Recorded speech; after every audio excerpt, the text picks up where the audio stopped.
नमामि शमीशाननिर्वाणरूपं विभुं व्यापकं ब्रह्मवेदस्वरूपम्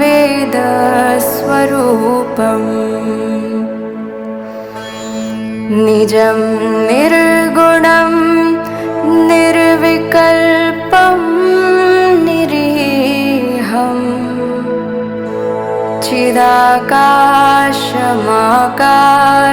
चिदाकाशमाकाशवासं भजेऽहम् निराकारमोङ्कार मूलं तुरीयम्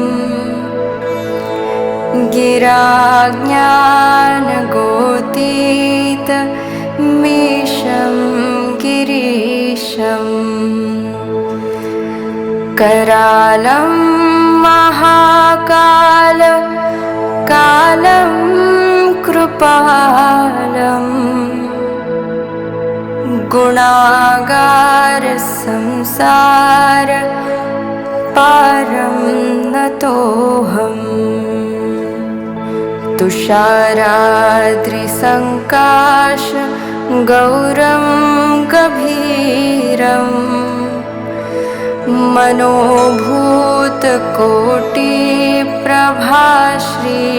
मनोभूतकोटिप्रभाश्रीशरीरम्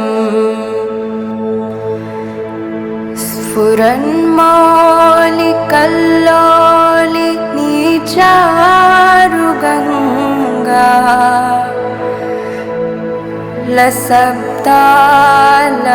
लसब्दालबालेन्दु कण्ठे भुजङ्गा चलत्कुण्डलं भ्रूसुनेत्रं विशालं प्रसन्नाननं नीलकण्ठं दयालम् मृगाधीशचर्माम्बरं मुण्डमालं प्रियं शङ्करं सर्वनाथं भजामि प्रचण्डं प्रकृष्टं प्रगल्भं परेशम् अखण्डम् अजं भानुकोटिप्रकाशम् त्रयः शूलनिर्मूलनं शूलपाणिं भजेऽहं भवानीपतिं भावगम्यम् कलातीतकल्याणकल्पान्तकारी सदा सज्जनानन्ददाता पुरारी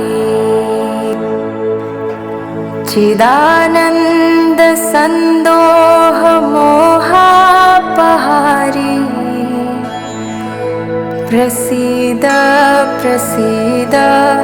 प्रभो मन्मथारी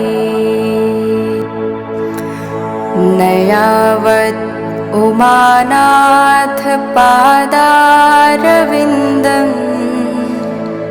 भजन्ति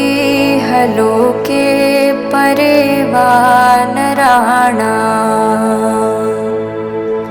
न तावत् सुखं शान्ति सन्तापनाशम् प्रसीद प्रभो सर्वभूतादिवासम् न जानामि योगं जपं नैव पूजा नतोऽहं सदा सर्वदा शम्भुतुभ्यम् जराजन्म दुःखौघतातव्यमानं प्रभो पाहि आपन्नमामीश शम्भो। रुद्राष्टकमिदं प्रोक्तं विप्रेण हर्तोषये। ये पठन्ति नरा भक्त्या तेषां शम्भुः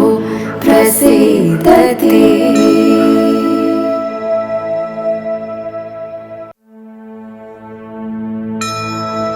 नमामीशमीशाननिर्वाणरूपं विभुं व्यापकं ब्रह्मवेदस्वरूपम्। निजं निर्गुणं निर्विकल्पं निरीहम् चिदाकाशमाकाशवासं भजेऽहम्। निराकारमोङ्कार मूलं तुरीयम्। गिराज्ञानगोतीतमीशं गिरीशम्। करालं महाकाल कालं कृपालं। गुणागार संसार पारं नतोऽहम्। तुषाराद्रिसङ्काश गौरं गभीरम्। मनोभूतकोटिप्रभाश्रीशरीरम्। स्फुरन्मौलिकल्लोलिनीचारुगङ्गा। लसब्दालबालेन्दु कण्ठे भुजङ्गा। चलत्कुण्डलं भ्रूसुनेत्रं विशालम्। प्रसन्नाननं नीलकण्ठं दयालम्। मृगाधीशचर्माम्बरं मुण्डमालं। प्रियं शङ्करं सर्वनाथं भजामि। प्रचण्डं प्रकृष्टं प्रगल्भं परेशम्। अखण्डं अजं भानुकोटिप्रकाशम्। त्रयः शूलनिर्मूलनं शूलपाणिम्। भजेऽहं भवानीपतिं भावगम्यम्। कलातीतकल्याणकल्पान्तकारी। सदा सज्जनानन्ददाता पुरारी। चिदानन्दसन्दोहमोहापहारी। प्रसीद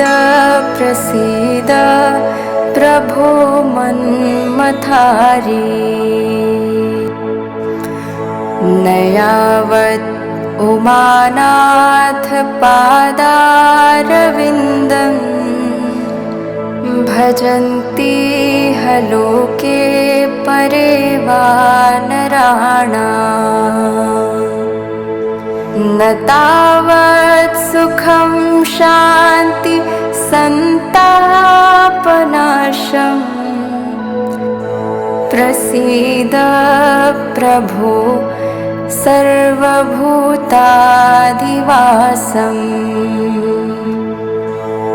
न जानामि योगं जपं नैव पूजा नतोऽहं सदा सर्वदा शम्भुतुभ्यं जराजन्म दुःखोऽघतातव्यमानं प्रभो पाहि आपन्नमामीश शम्भो। रुद्राष्टकमिदं प्रोक्तं विप्रेण हर्तोषये ये पठन्ति नरा भक्त्या तेषां शम्भुः प्रसीदति।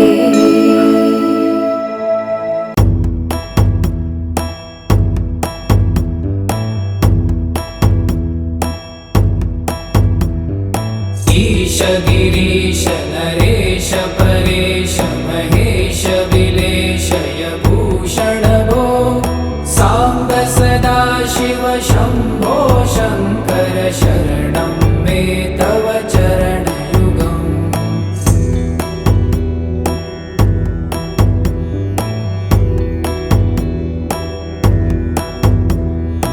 उमया दिव्य सुमङ्गल विग्रहया लिङ्गित वामाङ्ग विभो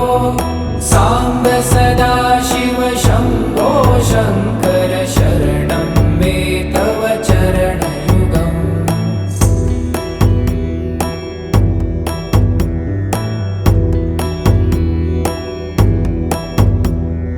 दूरीकुरु मामज्ञमनाथं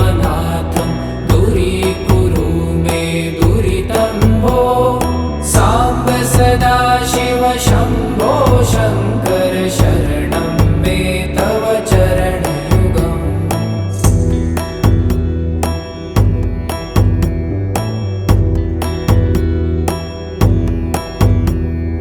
ऋषिवरमानस हंस चराचर जनन स्थिति लय कारण भो साम्ब सदा शिव शम्भो शङ्कर शरणं मे तव चरणयुगम्। अन्तःकरण विशुद्धिं भक्तिं च त्वयि सतिं प्रदेहि विभो साम्ब सदा शिव शम्भो शङ्कर शरणं मे तव चरणयुगम्।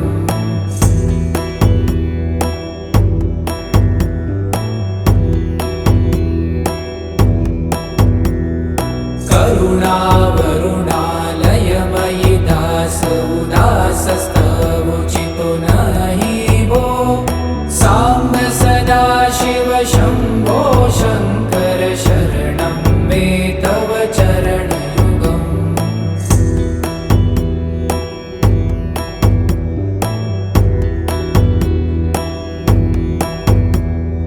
जय कैलास निवास प्रभात गणाधीश भूसुरार्चित भो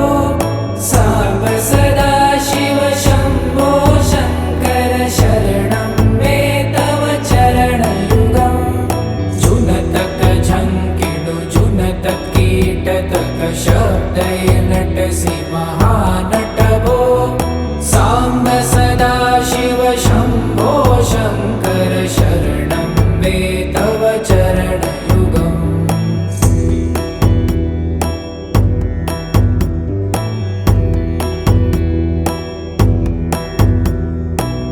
धर्मस्थापन दक्ष त्रक्ष गुरुदक्ष यज्ञ शिक्षक भो साम्ब सदा शिव शम्भो शङ्कर शरणं मे तव चरणयुगम्।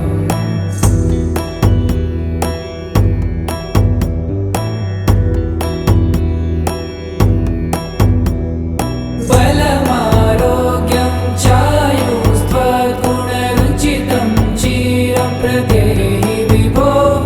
साम्ब सदा शिव शम्भो शङ्कर शरणं मे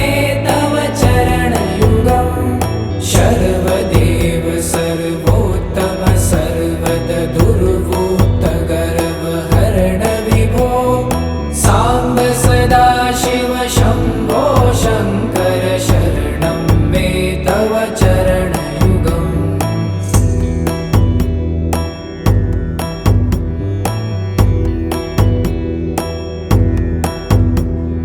भगवन् भर्गभयापः भूतपते भूतिभूषिताङ्ग विभो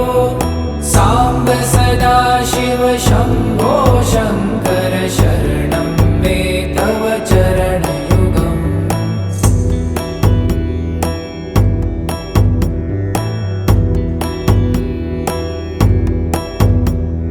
षड्रिपु षडूर्मि षड्विकार हर सन्मुख षण्मुख जनक विभो साम्ब सदाशिव शम्भो शङ्कर शरणं मे तव चरणयुगम्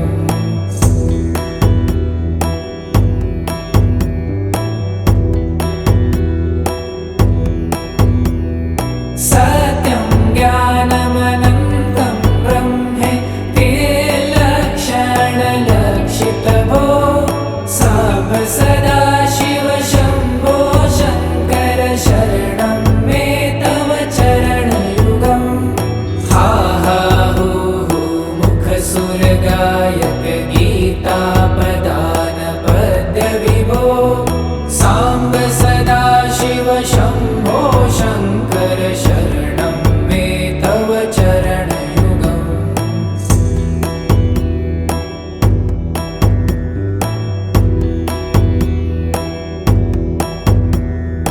ईश गिरीश नरेश परेश महेश विलेशय भूषण भो साम्ब सदाशिव शम्भो शङ्कर शरणं मे तव चरणयुगम्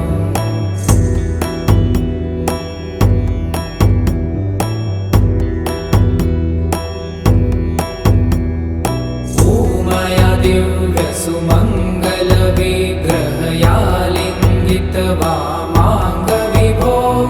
साम्ब सदाशिव शम्भो शङ्कर शरणं मे तव चरणयुगम्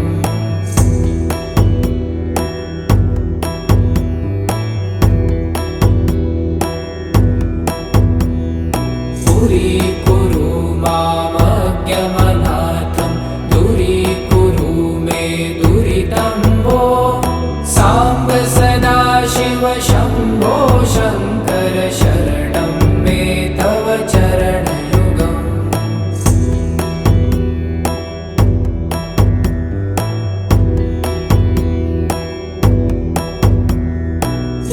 त्रिशिवरमानस हंस चराचर जनन स्थितिलय कारण भो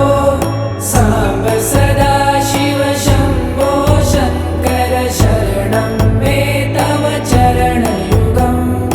अन्तःकरण विशुद्धिं भक्तिं च त्वयि सतिं प्रदेहि विभो साम्ब सदाशिव शम्भो शङ्कर शरणं मे तव चरणयुगम्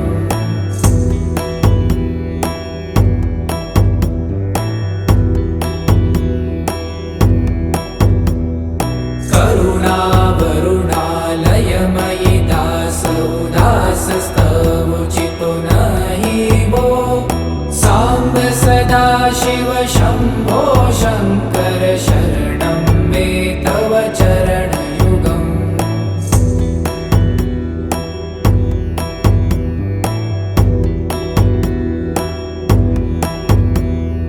जय कैलासनिवास प्रमाथ गणाधीश भूसुरार्चित भो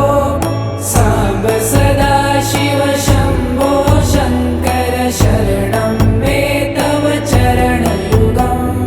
झुनतक झङ्किणु झुनतक कीटतक शब्दै नटसि महानट भो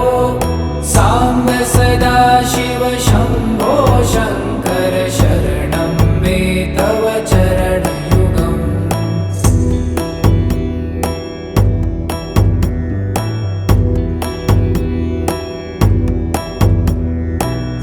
धर्मस्थापन दक्ष त्रक्ष गुरुदक्ष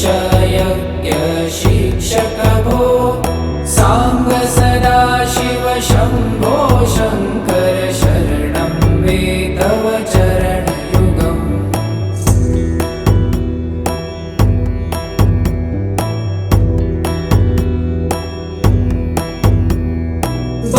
बलमारोग्यं चायुस्त्वगुणरुचितं चिरं प्रदेहि विभो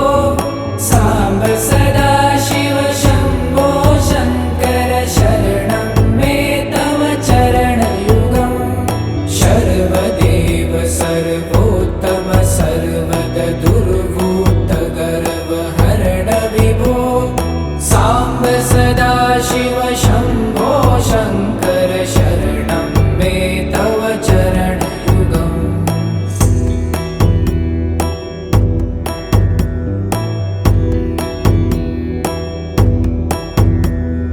भगवन् भर्ग भयापह भूतपते भूतिभूषिताङ्ग विभो साम्ब सदाशिव शम्भो शङ्कर शरणं मे तव चरणयुगम्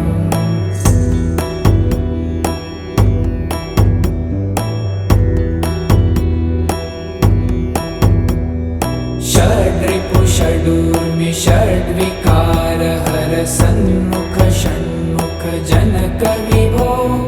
साम्ब सदाशिव शम्भो शङ्कर शरणं मे तव चरणयुगम्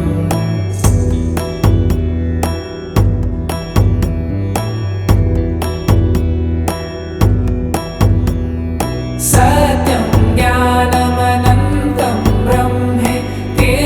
लक्षणलक्षितभो साम्ब सदाशिव शम्भो शङ्कर शरणं मे तव चरणयुगम् हा हा हो हो मुखसुरगायक गीतापदान पद्य विभो साम्ब सदाशिव शम्भो शङ्कर शरणं मे तव चरणयुगम्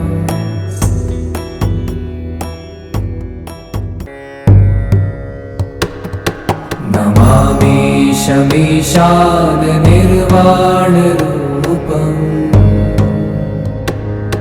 विभुं व्यापकं ब्रह्मवेदस्वरूपम्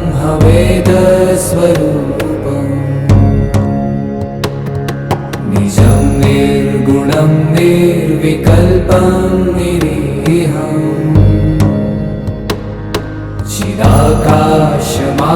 चिदाकाशमाकाशवासं भजेऽहम्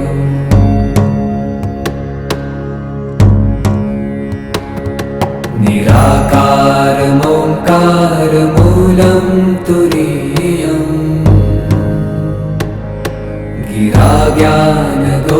गिराज्ञानगोतीतमीशं गिरीशम् करालं महाकालकालं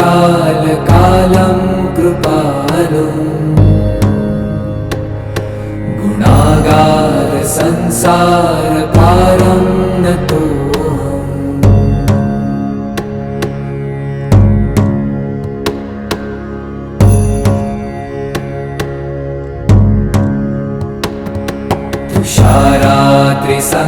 तुषारात्रिसङ्काशगौरं गभीरम्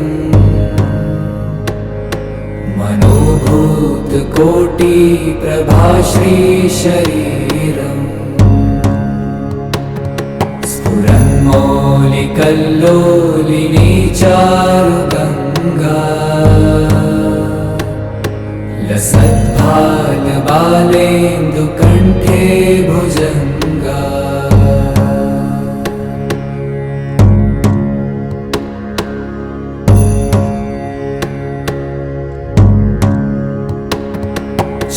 चलत्कुण्डलं भ्रूसुनेत्रं विशालम् प्रसन्नाननं नीलकण्ठं दयालम् मृगाधीशचर्माम्बरं मुण्डमालम् प्रियं शङ्करं सर्वनाथं भजामि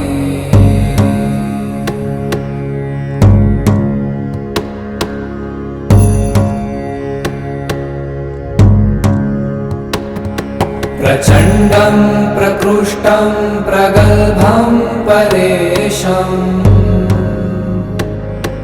अखण्डम् अजं भानुकोटिप्रकाशम् त्रयशूलनिर्मूलनं शूलपाणिम् भजेऽहं भवानीपतिं भावगम्यम्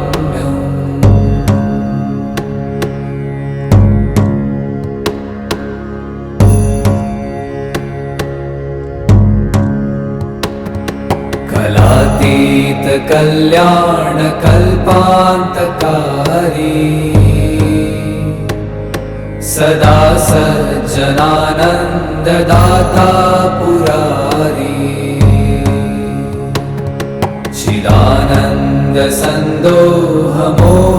चिदानन्दसन्दोहमोहापहारी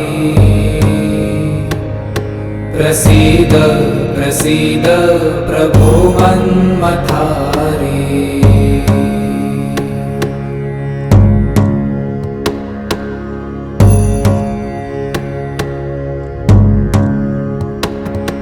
न यावत् उमानाथ पादारविन्दम् भजन्ति ह लोके परे वा नराणाम् न तावत् सुखं शान्ति सन्तापनाशम् प्रसीद प्रभो सर्वभूताधिवासम्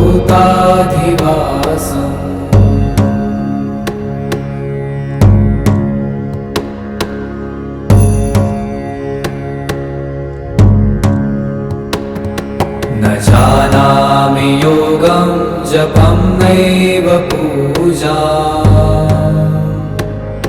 न तोऽहं सदा सर्वदा शम्भुतुभ्यम् जराजन्म दुःखो गतातप्यमानम् प्रभो पाहि आपन्नमामीश शम्भो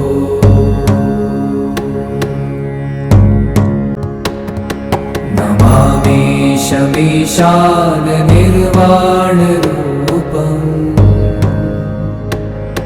विभुं व्यापकं ब्रह्मवेदस्वरूपम्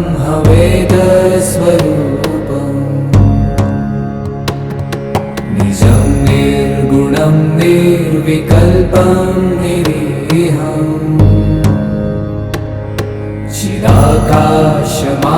चिदाकाशमाकाशवासं भजेऽहम्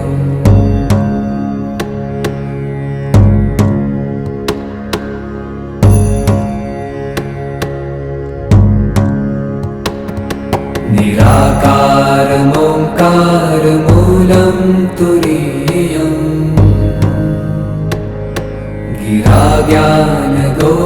गिराज्ञानगोतीतमीशं गिरीशम्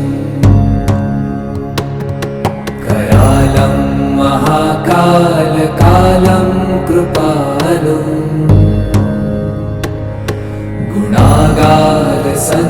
गुणागारसंसारपारं नतोऽहम्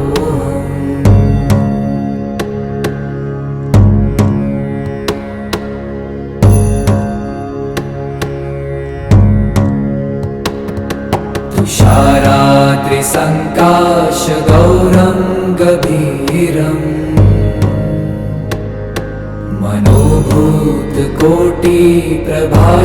मनोभूतकोटिप्रभाश्रीशरीरम् स्फुरन्मौलिकल्लोलिनी चारुगङ्गा लसद्भालबालेन्दुकण्ठे भुजङ्गा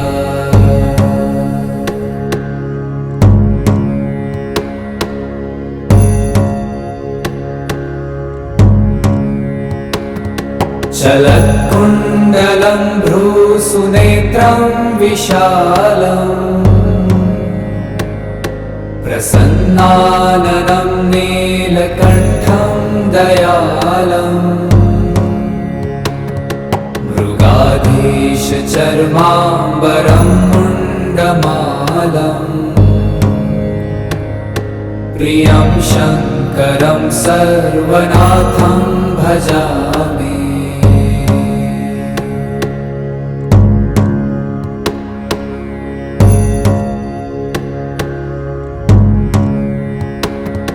प्रचण्डं प्रकृष्टं प्रगल्भं परेशम्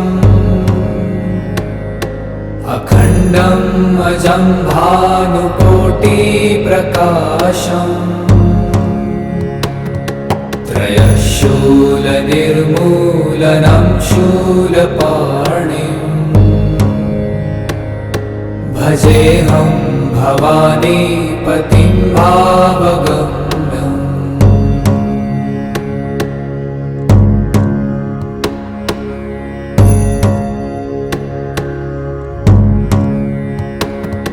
कलातीत कल्याण कल्पान्तकारी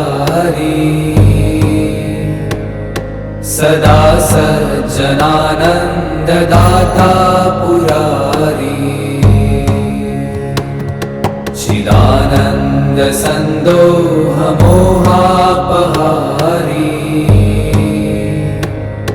प्रसीद प्रसीद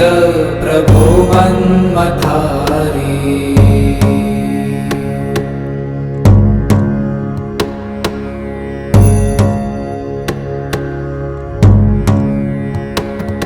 न यावत् उमानाथ पादारविन्दम् भजन्ति ह लोके परे वा नराणाम्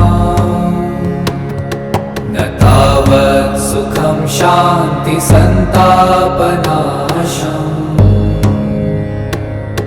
प्रसीद प्रभो सर्वभूताधिवासम्।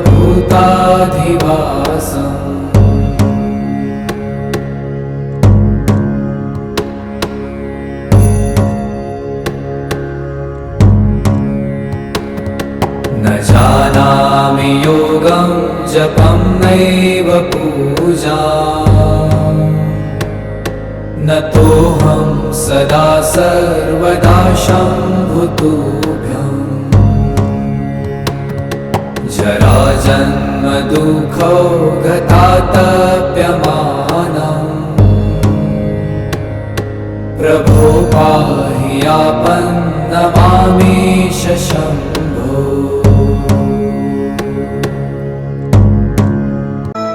नमामीशमीशाननिर्वाणरूपम्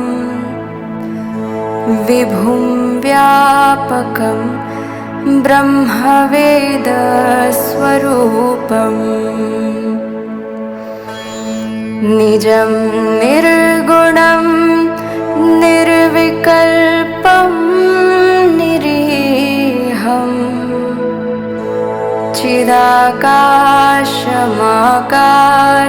चिदाकाशमाकाशवासं भजेऽहम् निराकारमोङ्कार मूलं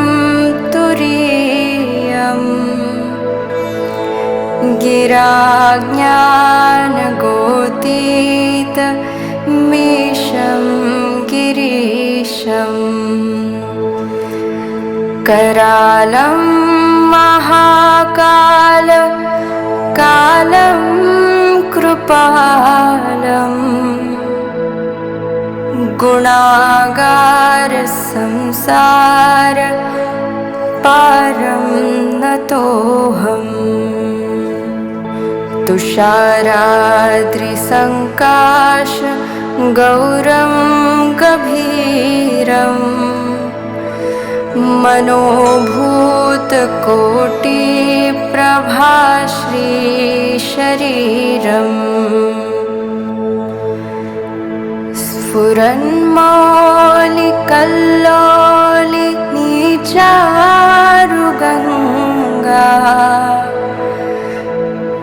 लसब्दालबालेन्दु कण्ठे भुजङ्गा चलत्कुण्डलं भ्रूसुनेत्रं विश विशालम् प्रसन्नाननं नीलकण्ठं दयालम् मृगाधीशचर्माम्बरं मुण्डमालम् प्रियं शङ्करं सर्वनाथं भजामि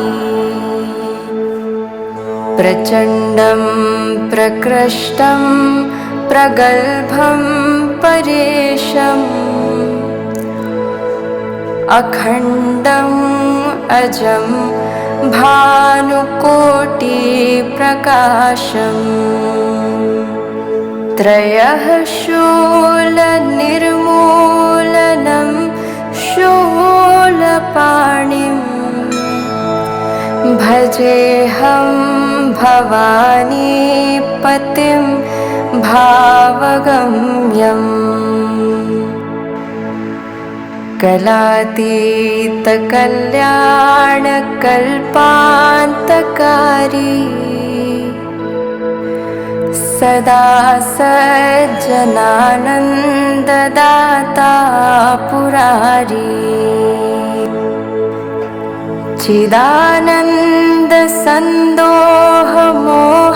चिदानन्दसन्दोहमोहापहारी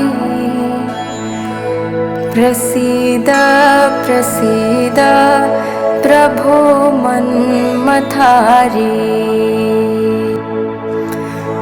न यावत् उमानाथ पादारविन्दं भजन्ति लोके परे वा नराणाम् न तावत् सुखं शान्ति सन्तापनाशम् प्रसीद प्रभो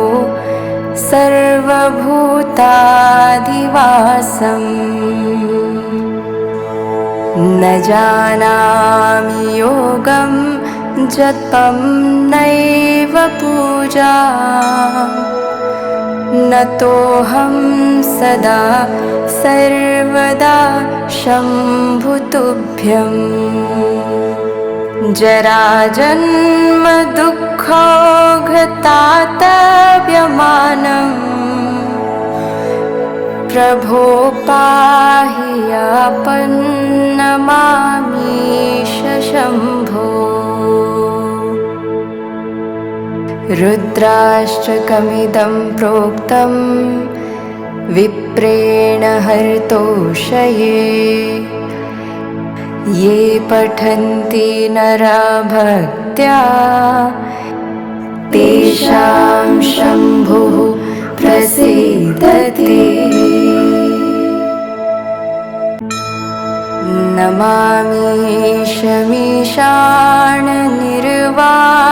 नमामीशमीशाननिर्वाणरूपम् विभुं व्यापकं ब्रह्मवेदस्वरूपम् निजं निर्गुणं निर्विकल्पं निरीहम्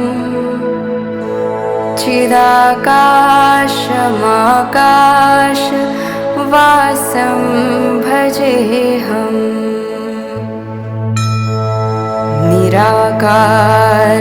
निराकारमोङ्कार मूलं तुरीयम्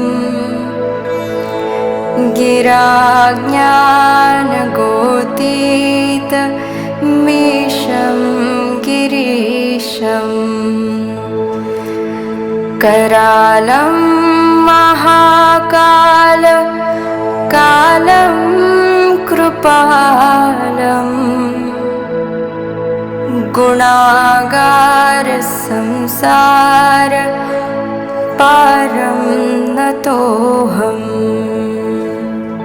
तुषाराद्रिसङ्काश गौरं गभीरं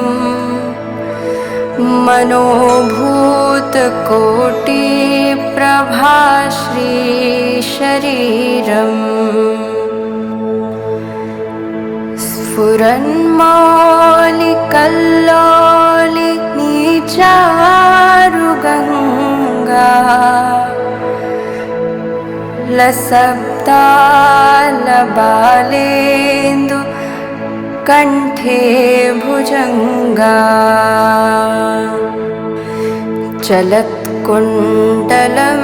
भ्रूसुनेत्रं विशालम्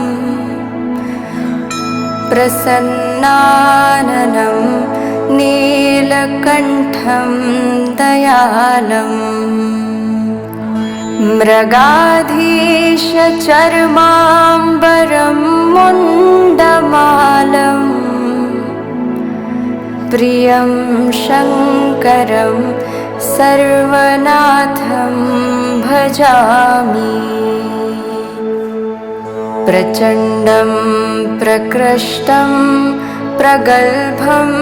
परेशम् अखण्डम् अजं भानुकोटिप्रकाशम् त्रयः शूलनिर्मूलनं शूलपाणिं भजेऽहं भवानीपतिं भावगम्यम्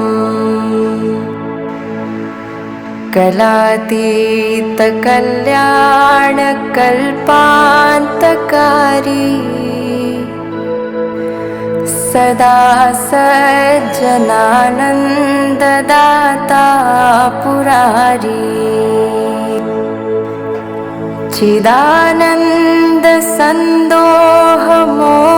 चिदानन्दसन्दोहमोहापहारी प्रसीद प्रसीद प्रभो मन्मथारी न यावत् उमानाथ पादारविन्दं भजन्ति लोके परे वा नराणाम् न तावत् सुखं शान्ति सन्तापनाशम् प्रसीद प्रभो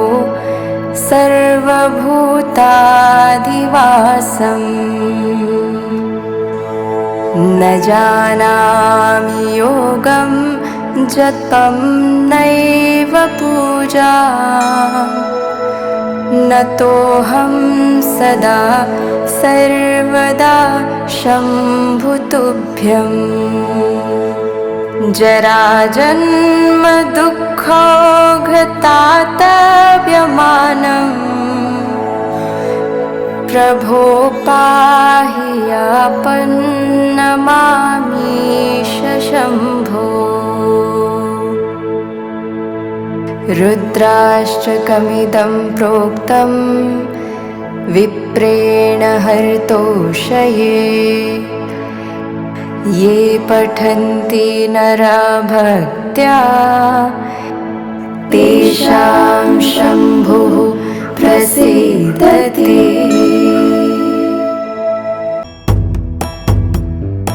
ईश गिरीश नरेश परेश महेश विलेशय भूषण भो साम्ब सदा शिव शम्भो शङ्कर शरणं मे तव चरणयुगम्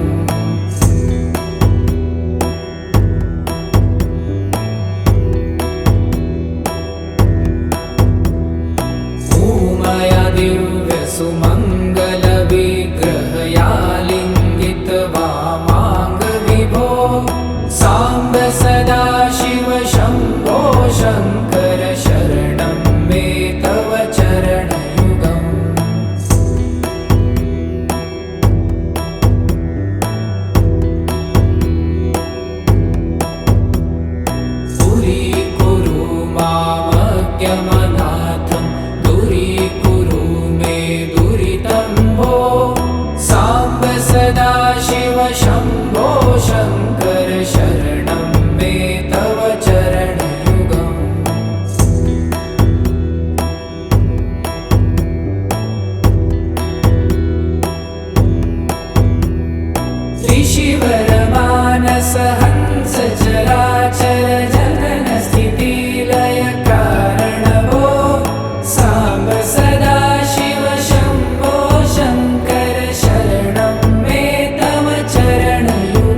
चरणयुगम्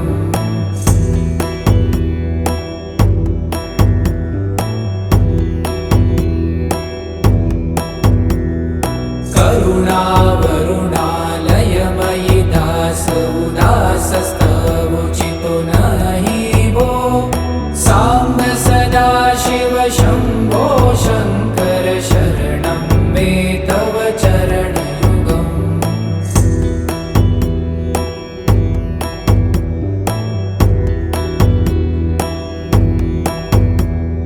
जय कैलासनिवास प्रभात गणाधीश भूसुरार्चित वो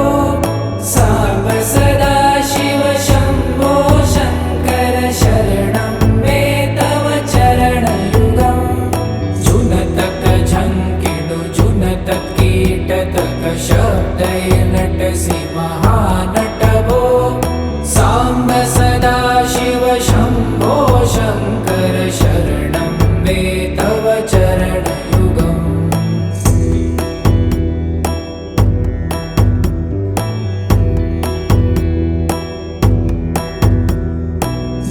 धर्मस्थापन दक्ष त्रक्ष गुरुदक्ष यज्ञ शिक्षक भो साम्ब सदाशिव शम्भो शङ्कर शरणं मे तव चरणयुगम्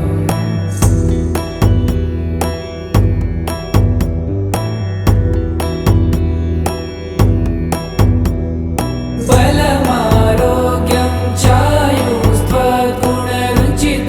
चिरं प्रदेहि विभो साम्ब सदाशिव शम्भो शङ्कर शरणं मे तव चरणयुगम् शर्वदेव सर्वोत्तम सर्वद दुर्वूत गर्वहरण विभो साम्ब सदाशिव शम्भो शङ्कर शरणं मे तव चरणयुगम्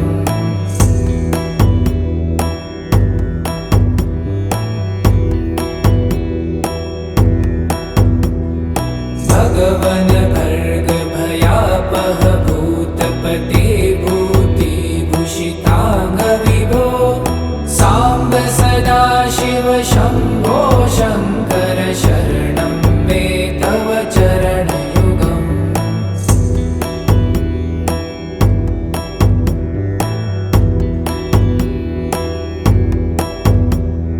षड्रिपु षडूर्मि षड्विकार हर सन्मुख षण्मुख जनक विभो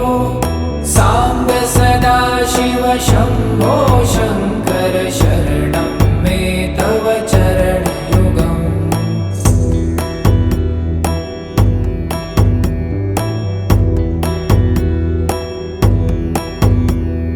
सत्यं ज्ञानमनन्तं ब्रह्मे ते लक्षणलक्षित भो साम्ब सदाशिव शम्भो शङ्कर शरणं मे तव चरणयुगम् हा हा हू हू मुखसुरगायक गीतापदान पद्य विभो साम्ब सदाशिव शम्भो शङ्कर शरणं मे तव चरणयुगम्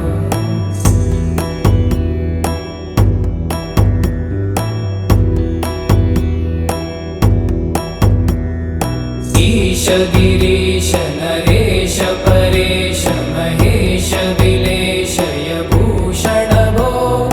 साम्ब सदाशिव शम्भो शङ्कर शरणं मे तव चरणयुगम्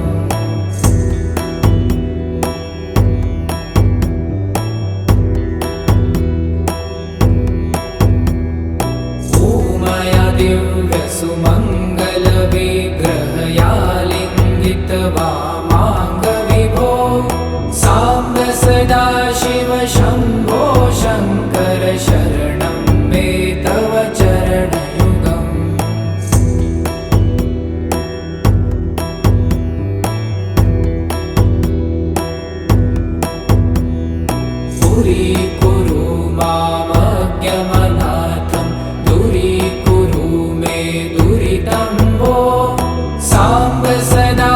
सदाशिव शम्भो शङ्कर शरणं मे तव चरणयुगम्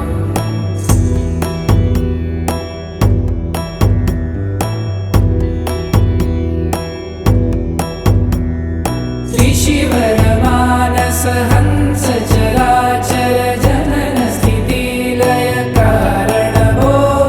साम्ब सदाशिव शम्भो शङ्कर शरणं मे तव चरणयुगम् अन्तःकरण विशुद्धिं भक्तिं च त्वयि सतिं प्रदेहि विभो साम्ब सदाशिव शम्भो शङ्कर शरणं मे तव चरणयुगम्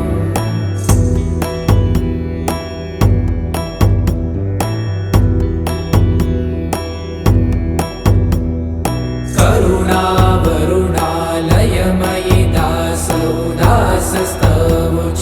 नहि वो साम्ब सदाशिव शम्भो शङ्कर शरणं मे तव चरणयुगम्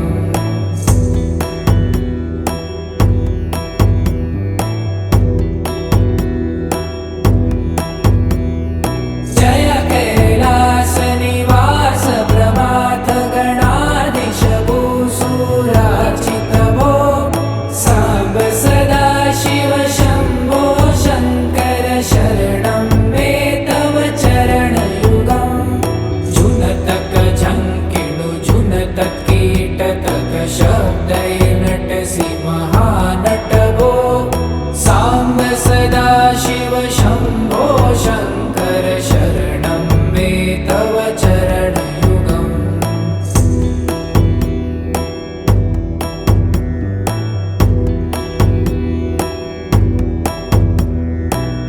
धर्मस्थापन दक्ष त्रक्ष गुरुदक्ष यज्ञ शिक्षक भो साम्ब सदाशिव शम्भो शङ्कर शरणं मे तव चरणयुगम्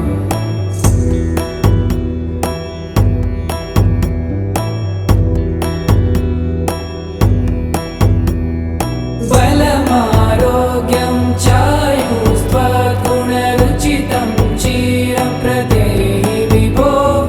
साम्ब सदाशिव शम्भो शङ्कर शरणं मे तव चरणयुगम् शर्वदेव सर्वोत्तम सर्वद दुर्वूत गर्वहरण विभो साम्ब सदाशिव शम्भो शङ्कर शरणं मे तव चरणयुगम्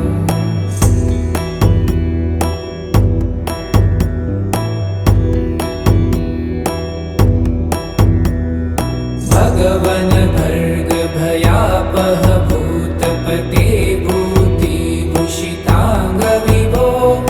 साम्ब सदाशिव शम्भो शङ्कर शरणं मे तव चरणयुगम्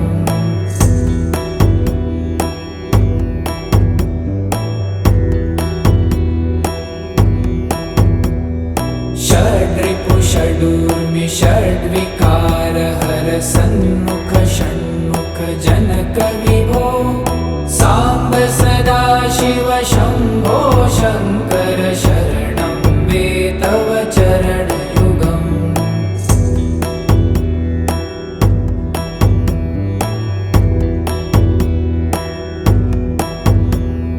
सत्यं ज्ञानमनन्तं ब्रह्मे ते लक्षणलक्षित भो साम्ब सदाशिव शम्भो शङ्कर शरणं मे तव चरणयुगम् हा हा हो मुखसुरगायक गीतापदान पद्य विभो साम्ब सदाशिव शम्भो शङ्कर शरणं मे तव चरणयुगम्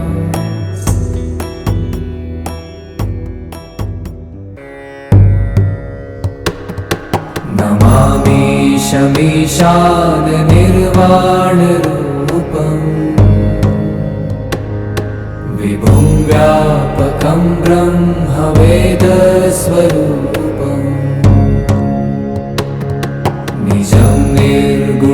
निर्विकल्पं निरीहम्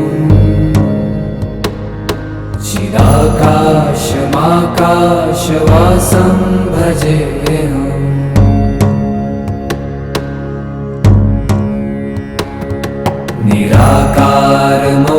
निराकारमोङ्कारमूलं तुरीयम्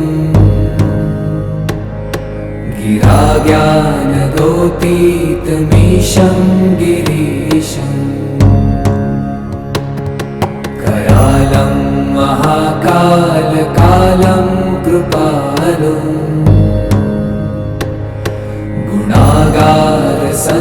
गुणागारसंसारपारं नतोऽहम्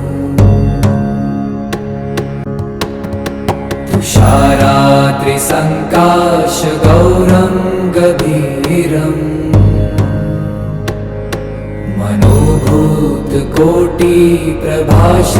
मनोभूतकोटिप्रभाश्रीशरीरम् स्फुरन्मौलिकल्लोलिनी चारुगङ्गा लसद्भालबालेन्दुकण्ठे भुजङ्गा चलत्कुण्डलं भ्रूसुनेत्रं विशालम् प्रसन्नाननं नीलकण्ठं दयालम् मृगाधीशचर्माम्बरं मुण्डमालम्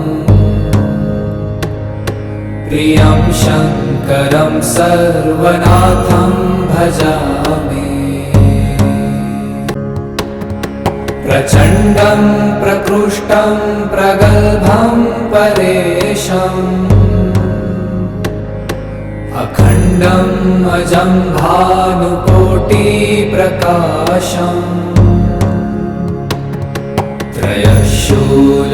त्रयशूलनिर्मूलनं शूलपाणिम् भजेऽहं भवानीपतिं भावगम्यम्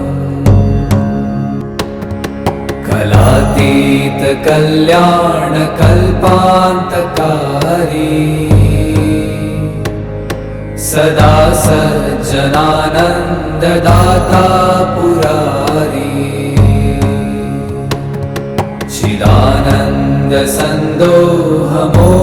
चिदानन्दसन्दोहमोहापहारी प्रसीद प्रसीद प्रभो मन्मथारी न यावत् उमानाथ पादारविन्दम् भजन्ति ह लोके परे वा नराणाम् न तावत् सुखं शान्तिसन्तापनाशम्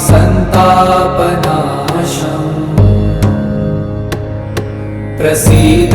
प्रभो सर्वभूताधिवासम्